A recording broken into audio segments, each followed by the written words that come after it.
kulanti habboon idil ahaantiinba daawadayaal ku soo dhowaada barnaamijkeena milicsiga haldoorka oo toddobaadkan maanta aynu isku dul taagi doono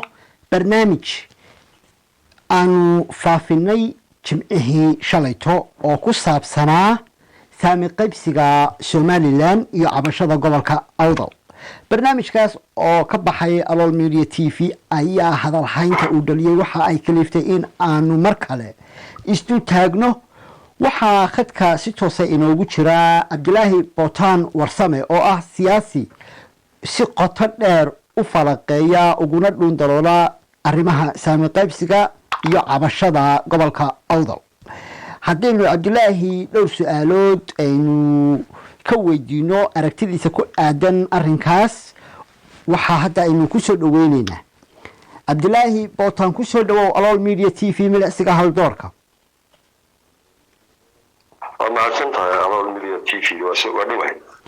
cabdilaahi barnaamijkan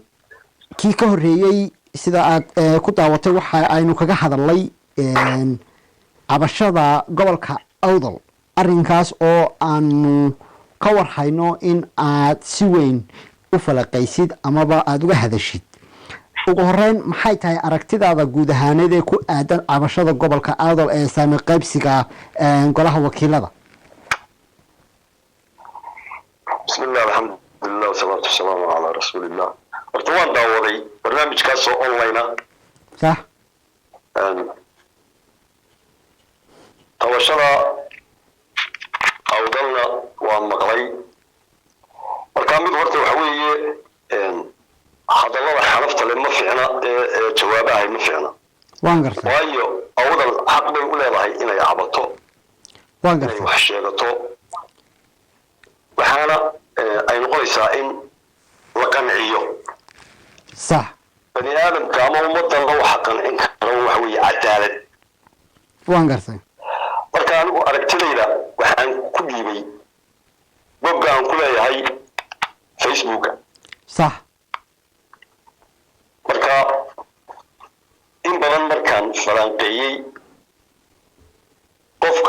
gobol kastaaba wuxuu leeyahay waxba iga maqan awdal kaliya ma waan gartay marka anigu waxaan ku soo koobay maadaama aynan weli ahayn dal la ictiraafsan yahay maadaama aynan weli gelin national census ko dhamaystiran oo gobolladeenii qaar maamulkoodii aanu ku dhammaystirnayn somaliland waa in la helaa hal kale oo bedela oo cadaaliya oo ku dhigma waan gartay sidaa darteed anigu waxaan idhi doorashada soo socota golaha wakiilada 82 xubnood ama musharax ee ugu sarreeya ha loo aqoonsaday inay noqdaan golaha wakiilada somaliland halkaa waxaa ka soo baxaya gobol kastaa saamigu helay waa nasiibkii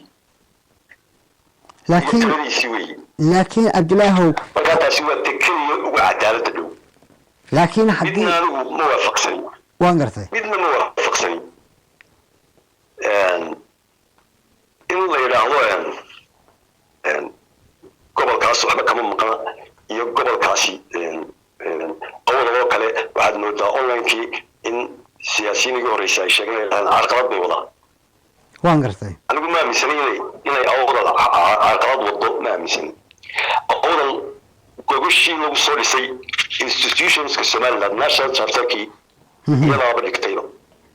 halka dowladnimada institutionska lagu sameeyeyna awdal bay ahayd waan gartay marka awdal way mudan tahay taariikh bay ku leedahay somaliland waana mudan tahay laakiin waxa weeye qodobka cadaaladda markaynu taa samayno anigu ma aaminsan inay diidayso awdal wixii cadaalada waxaan ku fadhayaa talada talo waan gartay waxaan odhan lahaa golaha guurta oo kale ama odayaasha hahe ayaan leeyahay haba laga dhigo 60 xubnood ha laga dhigo 60 gobol ee doorashada gala ee waaweyn min 10 hala sii hala isleekaysiiyo laakiin markaa gobolladii halkaa waa isleegihiin waxa weeye waa min 10 xubnood ama habba tooma ha yaraado laakiin golihii wakiilada furo iyo doorashay galeenoo dadkii bay matalayaan way kala badanayaan marka ayaa kale baarlamaanka isku noqonaya midna way isleegayahay midna tirada kala badnaan buu sheegaya marka cadaalad baan ay ka muuqataa laakiin cabdilaahi cabashada gobolka awdal haddii wuxuu u dhacayaa marka ay timaado arin lagaga hadlayo golaha baarlamaanka beesha dhexena waxay haysataa saami ay wax ku ansixiso iyaguna awdalna ma haysato miyaan taasi wada jirka amaba awoodo qaybsiga dalka miyaana waxu dhimayn arrinkaas taasi waxba uma dhimayso awdal haddii xaqeeda marka ay doonayso maaha inay cid kalena xaq ay leedahay ay weydo maaha gobollada oo dhan xuquuqdooda waynu eegaynaa marka golaha guubsida xaggooda iska leekanayaan laakiin xaggan kale badnaantii way ku kala badnaanayaan oo dowlad kala badan yihiin awal imika waxa weeye turkooda mase laakiin way kala badnaanayaan laakiin iyaga awdal iyagu waxay tirsanayaan in gobol ahaan aan laga badnayn laakiin ay beesha dhexe beel ahaan ay isu kala gurayso oo isu qaybinayso badnaanta iyaba waa aaminsan waa beel kelmad horta beel ma fiicna anigu beeshaa ma aaminsan waxaan oran lahaa adoon midiyaa beesha haynagu badinina beesha waynu ka gudubnay waxaynu gudubnay nidaamka axsaabta badan maya aragtida waxaanu ka hadlaynaa sida inaynu beel kaga kaaftoono cabashidu kelmadda beel iyo siyaasi cabdilaahi cabashida gobolka awdal sida ay u dhacaysa uun baanu ku hor dhignay cabashada gobolka awdal waxay u dhacaysaa in iyaga gobol ahaan aan laga badnay laakiin beel ahaan beesha dhexe ay isu feeraarinayso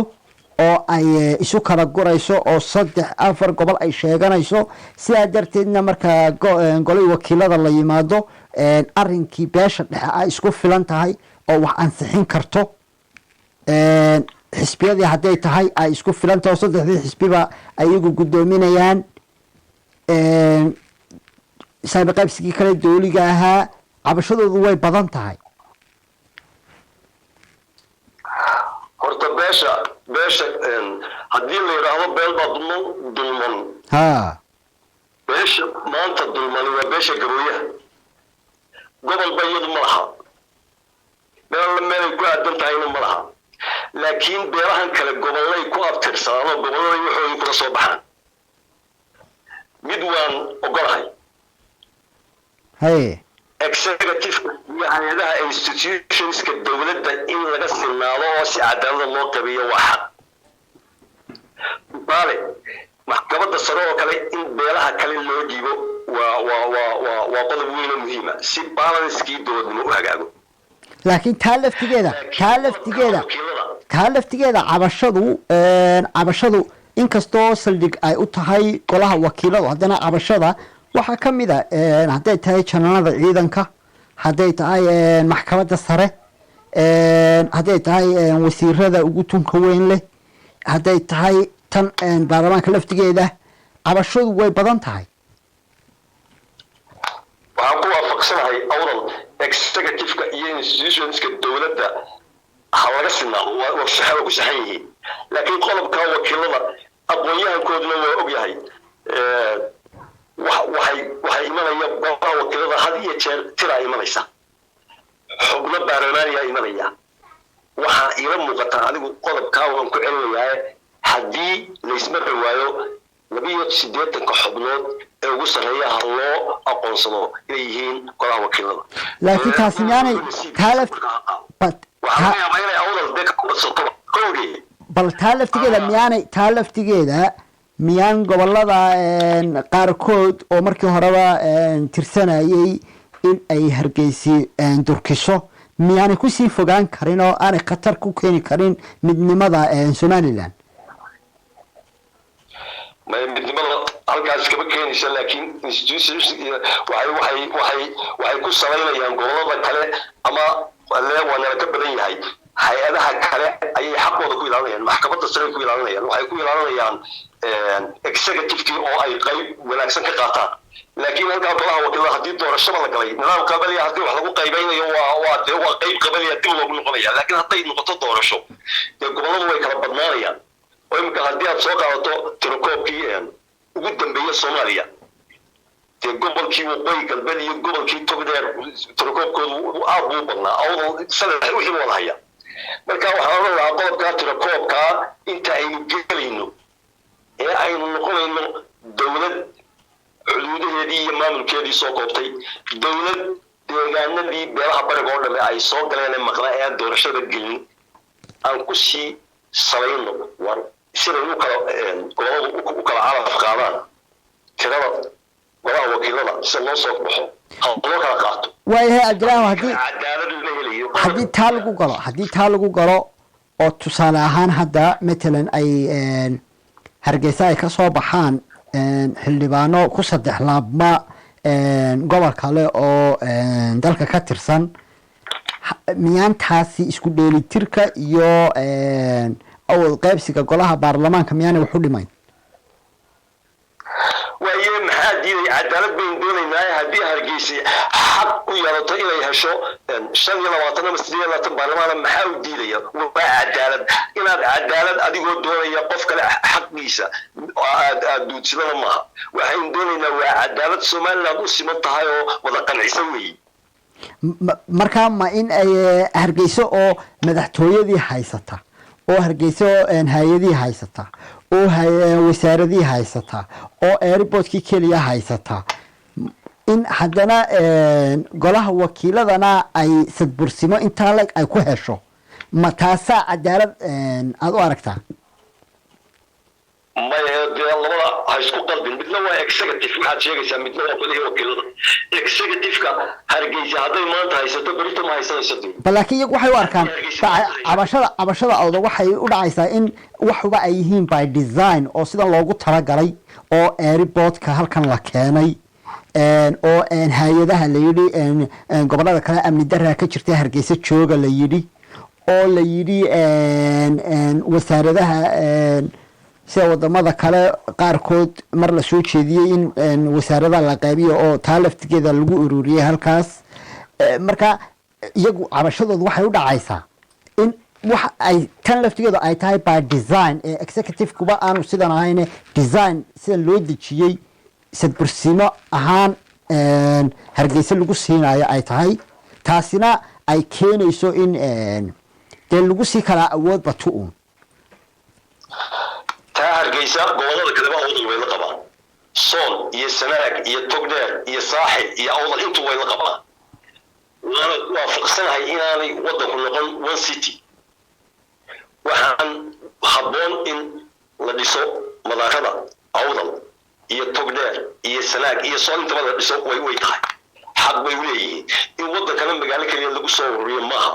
waa in la daadejiyo maamulka waxyaabahaasoo dhan executive bay ku xidhan yihiin kuma xidhna golaha wakiilada ee sharci dejinta ah ee doorashada wan maalmood foodkaa gelaya waan gartay gebagabo maxaad kaga bixi lahayd baaq ahaan aada u diri lahayd gobolada cabanaya gobolka awdal waxaan odhan lahaa waa dhici kartaa in wax idinka maqan yihiin laakiin waxa weeye waxaynu u maraynaa xaqa idinka maqan wadda sharciyeysan oo dastuuriya nidaam qabaliya u mari mayno nidaamka qabaligii wax xun buu sii xumaynayaa wax xalaf buu leeyahay taa waynu ka gudubnaa waxaynu wadadaynu qaadayna waxa weeye wadda dimuqrasiya wadda dastuuriya wadda cadaalad aynu ku doonayno ayaynu u maraynaa xaq aynu leedahay waan gartay waxaan ka codsanaynaa inaad cabashada gobolada inaad executive-ka amaadu ay balance ku wada noqoto oo ay ka wada muuqato weliba anigu waxaan ku talinaa maxkamadda sare in beelaha kale aan ahayn beesha addexaad adigu had yeeshee sheegaysay in loo dhigo aada iyo aada ayaan kaaga mahad celinaynaa aragtidaada iyo waktiga aad noo quudhay siyaasi cabdilaahi bootaan warsame mahadsantahay siyaasigaas oo kusoo biiray bogagga social mediaha boggiisa waxa aad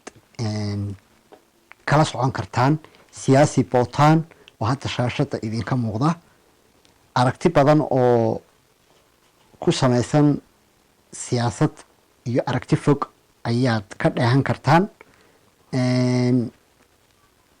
barnaamijkii milicsiga haldoorka intaas ayuu maanta kusoo eegyahay intaa kulankan kulanka xiga intaa aynu ku kulmi doono gebi ahaanba waxaanu idinkaga tegaynaa amaana allah